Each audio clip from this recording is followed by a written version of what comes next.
शख्स मेरे आका की शान में गुस्ताखी कर रहा था, जैसे उसकी गुस्ताखी को सुना वो शख्स जो नमाज ना पढ़ता था, रोजा ना रखता था, ज़कात ना देता था, और इसके बावजूद उसने जब सुना कि नबी मेरे नबी की शान में बकवास कर रहा है, दोनों में तसादुम हो गया, झगड़ा हो गया और उसने उसे कत्ल कर दिया। अब आप क्या कहेंगे? वो शख्स क्या हुआ? शहीद हो गया। अब वो शख्स क्या हुआ? शहीद हो गया। अब मुफ्ती साहब किबला मौजूद है, जाके आप फतवा लो। मुफ्ती साहब एक बात बताओ, एक शख्स मस्जिद में गया नमाज पढ़ने के लिए, सजदे में सर रखा और सुभान रब्बियल आला ज़बान पे जारी और रूह परवाज कर गई, रूह निकल गई। अब मुफ्ती साहब से आप पूछो, हजरत ये बताओ इसको गुस्ल दिया जाएगा कि नहीं, इसका कपड़ा उतारा जाएगा कि नहीं? तो मुफ्ती साहब फतवा देंगे कपड़ा उतारा जाएगा, गुस्ल दिया जाएगा। मैंने कहा हजरत बावजूद था और गुस्ल भी सही था, नमाज की हालत में सुभान रब्बियल आला जारी था। कहा नहीं, कुछ भी हो, शरीयत का हुक्म है कपड़े उतार दो और इसे गुस्ल दो और गुस्ल देने के बाद कफनाओ, फिर इसे दफनाओ। मैंने कहा हजरत ये बताओ, एक शख्स गया था और जाने के बाद में नबी पाक की अजमत के तहफ्फुज़ के लिए अपनी जाने अजीम को कुर्बान कर दिया है। अब इसके लिए क्या हुक्म है? तो आप फरमाते हैं ना कपड़ा उतारा जाएगा। क्या कहने? मैंने कहा हजरत उसके बदन से खून बह गया है। कहा खून भी पाक है, खून भी पाक है, कपड़ा भी पाक है, न उसे आप गुस्ल दिया जाएगा, वो पाक है।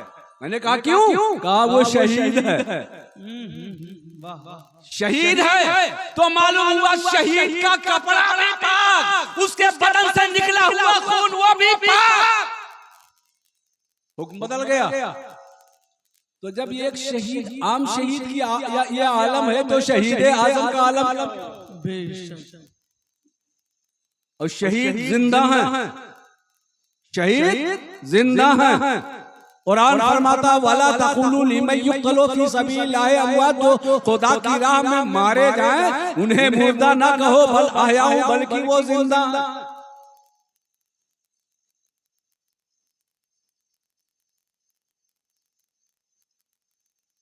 आप अंदाजा लगाओ। एक बादशाह गुजरा है जिसका नाम सुल्तान नूरुद्दीन जंगी है। सुल्तान नूरुद्दीन जंगी। उनके दौर में सुल्तान नूरुद्दीन ने ख्वाब देखा कि मेरी लाश दरियाए दजला के किनारे वाक़े है और दजला का पानी मेरी मज़ार में आ रहा है, और कहीं ऐसा ना हो दजला का पानी मेरी लाश को बहा ले जाए, लिहाजा जल्दी आओ, मेरी लाश की हिफाजत करो। एक दिन ख्वाब देखा, 2 दिन ख्वाब देखा, 3 दिन ख्वाब देखा।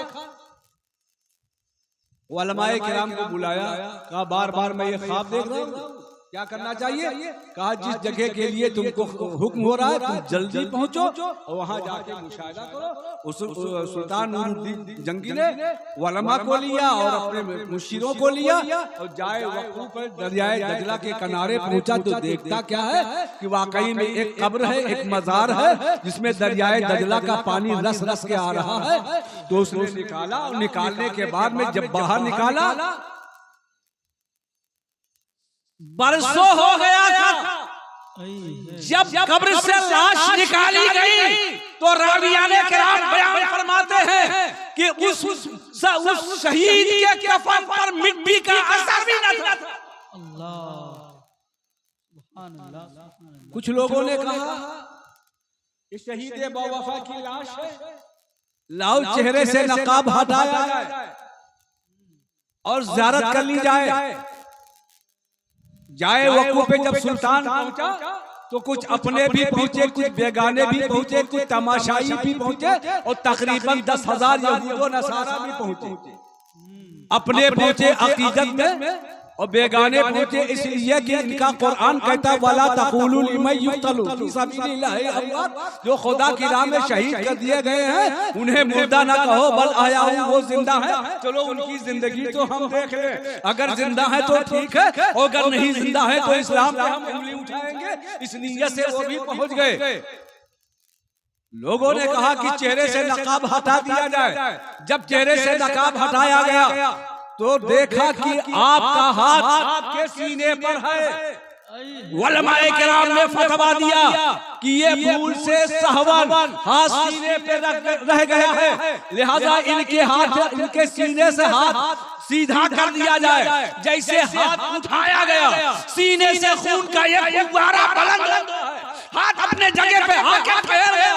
मालूम ये हुआ कि दुश्मन ने आपके सीने पर जख्मकारी लगाया था और शहीद बेवफा ने अपने हाथ को अपने जख्मकारी पे रख के हमेशा के लिए दायमी सोच खून का सैलान कफन पे असर भी नहीं है। इस मंजर को जब देखा तो तकरीबन 10,000 यहूदो नसारा मुशर्रफ भाई सलाम हो गए। मैंने कहा वारे शहीद, जब तक कि तू जमीन पर था तो मिशन का काम कर रहा था, जब तक कि जमीन पर था तो इस्लाम की इशाअत और तबलीग कर रहा था, और जमीन से जब बाहर आया है तूने भी तबलीग जो है मिशन का काम शुरू कर दिया है और 10,000 लोगों को मुशर्रफ भाई सलाम कर दिया। तो मालूम हुआ शहीद जिंदा, शहीद जिंदा है। नारे तकबीर, नारे रिसालत, नारे रिसालत, उलमाए अहले सुन्नत, दुरूद पाक पढ़ो अल्लाहुम्मा सल्ली अला सय्यदना व हबीबना व शफीना व नबीना मौलाना मुहम्मद व बारिक व सल्लिम सलातो व सलाम अलैका या हबीबल्लाह। बात आप समझ में आ गई कि आ गई? समझ ये बात समझ में आई कि नहीं? शहीद आप समझ चुके ना? ये तो आम लोगों की बात है, उनका मर्तबा कितना बुलंद व बाला है। वो इमाम अली मकाम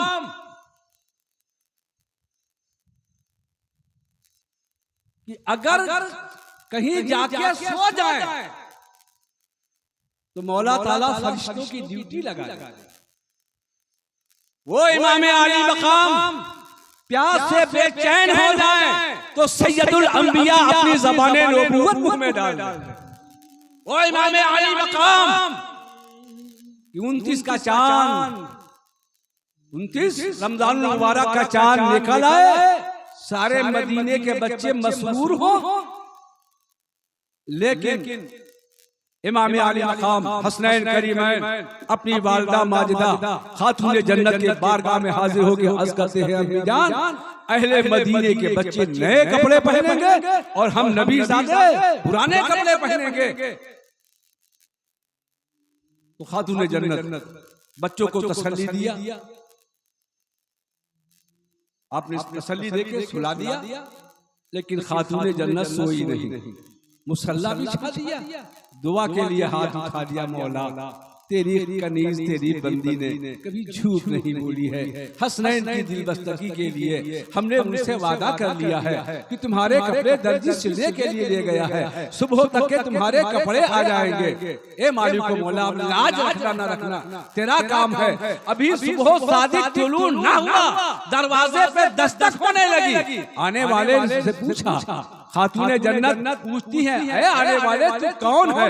तो आने वाले ने कहा था मैं कोई गैर नहीं हूँ, हसनैन का दर्जी, हसनैन के जोड़े लेके आया हूँ।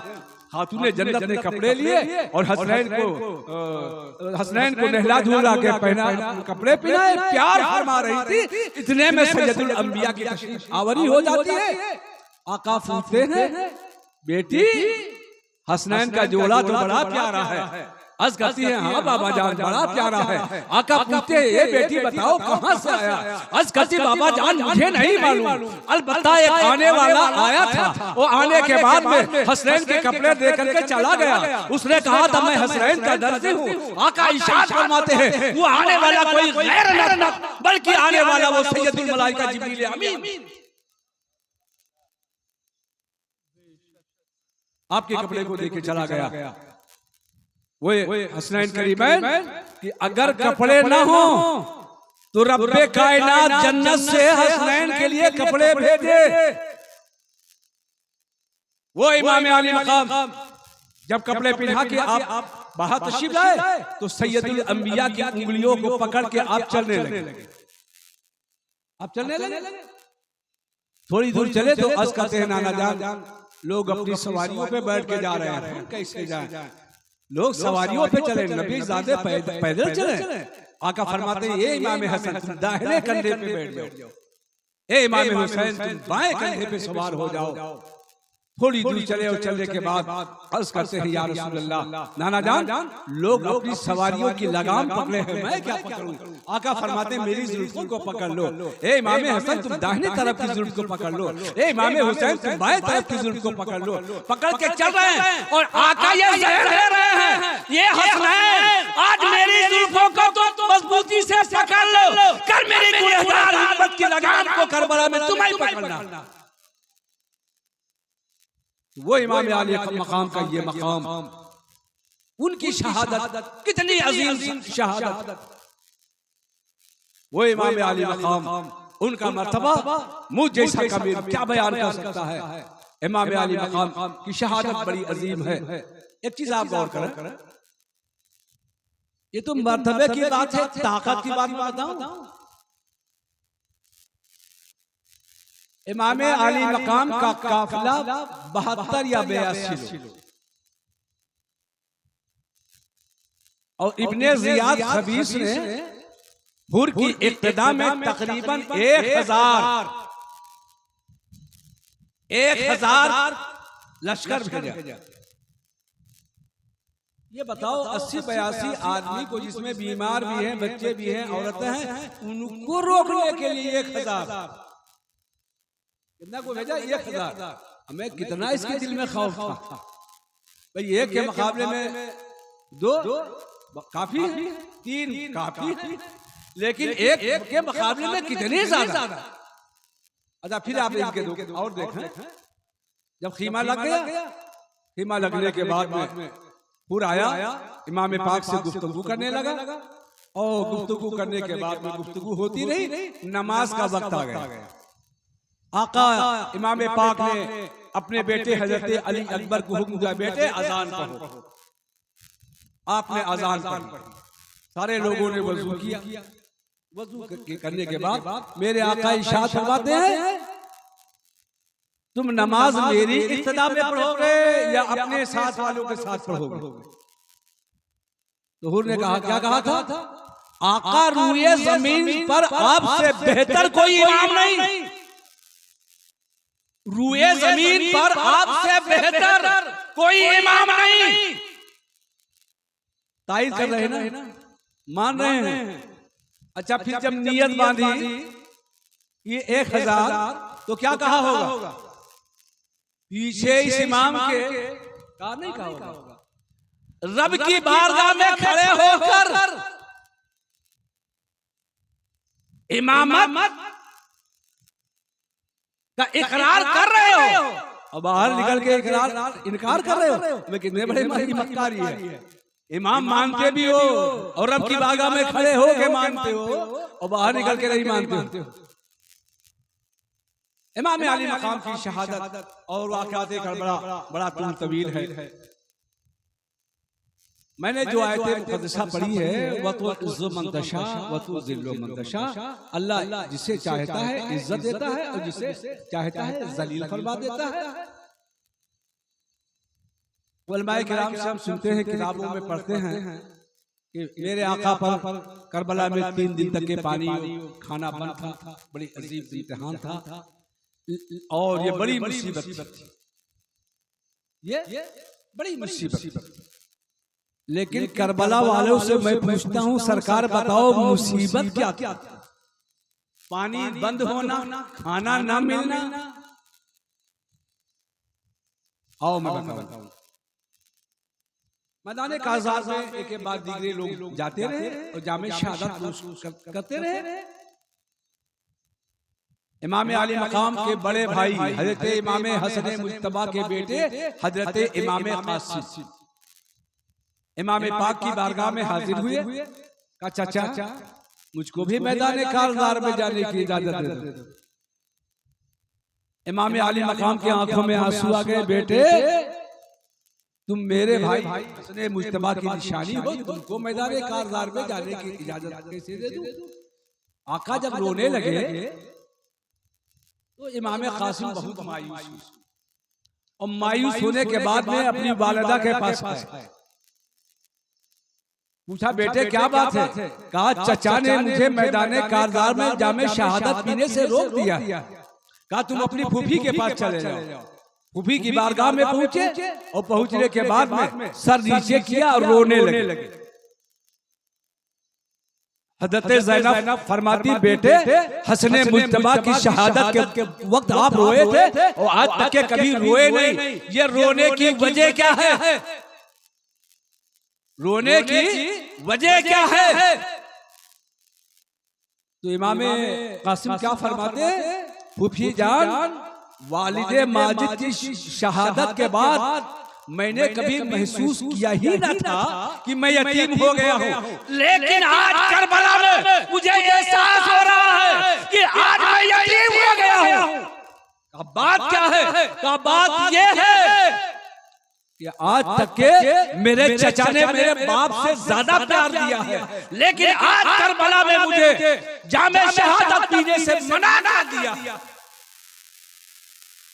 बड़ी मायूसी के आलम में बैठे हुए, और आज से तकरीबन 10.5 साल पहले इमाम हसन मुज्तबा ने एक तावीज लिख करके और अपने बेटे इमाम कासिम के बाजू पे बांध दिया।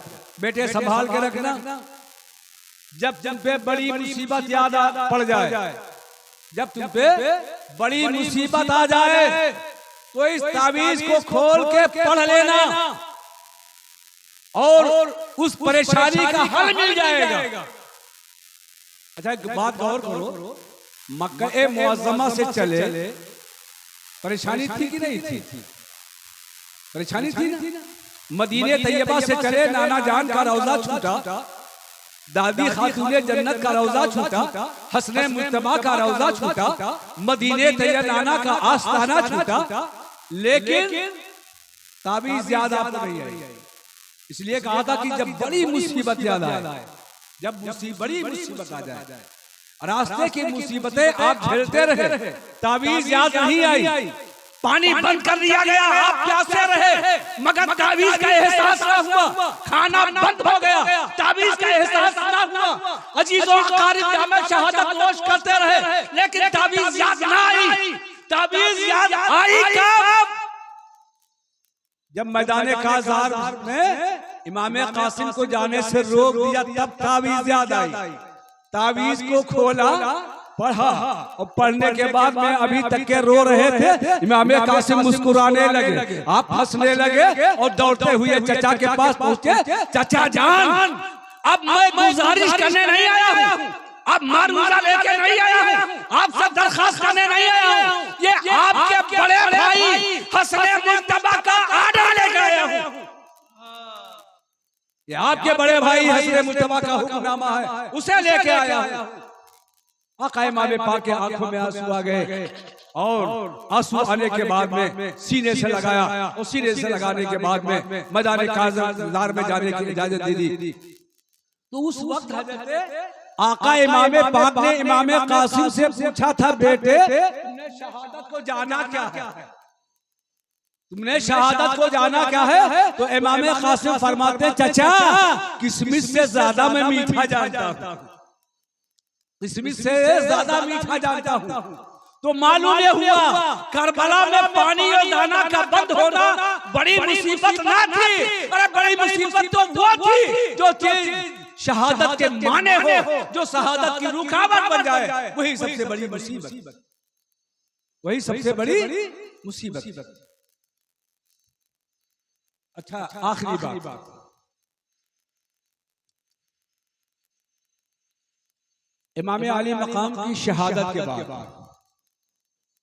इमाम अली मकाम की शहादत के बाद आपके सरे अनवर को यजीद के दरबार में रखा गया।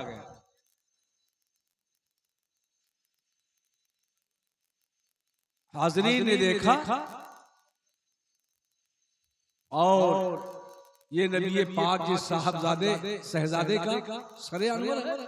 लोगों में गमो गुस्सा और लोगों में तनाव पैदा होने लगा। ये मक्कारी करने लगा। मैं नहीं जानता, मैं तो चाहता था कि इमाम अली मकाम की शहादत हो। मैंने तो कहा था बुला के लाओ। और ये जिस तरीके से मेरे वाजिद और मौला अली में जो है इमाम हसन में बातचीत हो गई थी, ऐसे हमारी भी इनकी बातचीत हो जाती। ये सारी बातें ये मक्कारी करने लगा। और फिर क्या कहता है यजीद, कौन है कातिल इमाम हुसैन, उस पर खुदा की लानत हो। जरा जुमले पे आप गौर कीजिएगा, बड़ा कीमती जुमला दे रहा हूं। लानत हो कातिल इमाम हुसैन पर। कौन है कातिल इमाम हुसैन जिस पर खुदा की लानत। जरा देखो तो मर्जी मौला तो देखो, इमाम आका इमाम पाक का सरे अनवर रखा हुआ है और काम आका इमाम का शुरू हो गए। कातिल खुद अपने पे लानत भेज रहा है, यजीद खुद लानत भेज रहा है। फिर कहता है सामीन को मुखातब करके, कौन है इमाम अली मकाम का कातिल, बताओ जरा उसका पता बताओ कौन है। मजमे में सन्नाटा, कोई नहीं बोल रहा, कोई नहीं बोल रहा। सारे लोग खामोश हैं। फिर डांट के पूछता, कौन है कातिल इमाम हुसैन, उस पर खुदा की लानत हो। एक सहाबी रसूल खड़े हुए, कहा यजीद जा बख्शी जाए तो मैं बताऊंगा। कब बोलो, कहा कातिल इमाम हुसैन वो है जिसने लश्करों सिपाह का इंतजाम किया। वो कातिल इमाम हुसैन वो है जिसने इब्ने ज़ियाद जैसे लईन को कूफा का गवर्नर बना के भेजा। वो कातिल इमाम हुसैन वो है जिसने लोगों को लालचे दे के, मनसब की लालच दे करके लोगों को उभार करके और करबला के में भेज करके ये प्रोग्राम बनाया। वो और यजीद सुन, सच्ची बात सुन, कातिल हुसैन तू है, तुझ पर खुदा की लानत। कातिल हुसैन तू है, तुझ पर खुदा की लानत हो। सरे अनवर रखा हुआ है, दरबार यजीद का, हुकूमत यजीद की, और काम हो रहा है मेरे आका इमाम पाक का। सिक्का चल रहा है आका इमाम हुसैन का।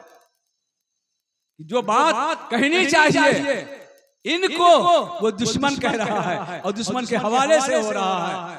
और याद रखो, इज्जत के लिए और जिल्लत के लिए, इज्जत और जिल्लत खुदा के अख्तियार में है। ये जरूरी नहीं कि आप बादशाह हो जाओ, दौलतमंद हो जाओ तो इज्जत वाले हो गए। अगर इज्जत का दारोमदार सल्तनत में होता तो कारून और नमरूद जैसे लोग बड़े इज्जत वाले होते। लेकिन कुर्बान जाओ रब की मशीयत पर, नमरूद के नाक में एक लंगड़ा मच्छर घुसा और रब ने उसे जलील किया। तो उनके गुलामों के जूते से मार मार के खुदा की मर्जी देखो, तख्त में बिठा के, हुकूमत में बिठा के और नमरूद को जलील कर दिया। और मेरा रब जब इज्जत देने पे आया तो यजीद को तख्त में बिठा के जलील कर दिया। और मेरे आका इमाम पाक को 3 दिन का भूखा प्यासा रखकर तलवार के नीचे लेटाल करके इज्जत दे दी, और ऐसी इज्जत दी कि आज सुबह क़यामत तक के इमाम पाक पर उनके शहादत को लोग खराज पेश करते रहेंगे, और यजीद लईन के नाम पर लोग लानतें भेजते रहेंगे। वो वारे कुर्बान जाओ आका इमाम हुसैन, आज आप जिंदा हैं, आपका नाम जिंदा है, आपका मिशन जिंदा है। हर गली में, हर घर में इमाम हुसैन मिलेंगे। अल्लाहु अकबर, या रसूलुल्लाह, जिंदाबाद, जिंदाबाद, जिंदाबाद, जिंदाबाद, अल्लाहु अकबर। लेकिन आज तक किसी ने अपने लड़के का नाम यजीद नहीं रखा। अच्छा एक बात बताओ, हमारे पीरबीती इलाके में कोई आदमी आ जाए और ये हल्ला मचा दे यजीद आया, जरा बताओ उसका क्या हाल होगा? उसका क्या हाल होगा कि यजीद आया है? अब उसको हम बयान भी नहीं कर सकते उसका हश्र क्या होगा। और आज गुलाम हुसैन गली गली में, घर घर में हुसैन, इमाम हुसैन जिंदा हैं, उनका मिशन जिंदा है और उनका नाम जिंदा है। उनकी शहादत को हम सब खराज पेश करते हैं। वो तो इज्ज़ो मन तशा, वो तो ज़िल्लो मन तशा। अल्लाह जिसे चाहता है इज्जत देता है, और अल्लाह जिसे चाहता है जलील कर देता है। इज्जत के लिए हुकूमत जरूरी नहीं है, इज्जत के लिए बल्कि जब वो इज्जत देने पे आता है तो भूखा प्यासा रख करके पूरे खानदान को कटवा करके तलवार के नीचे लेटाल करके इज्जत दे दी, और ऐसी इज्जत दी।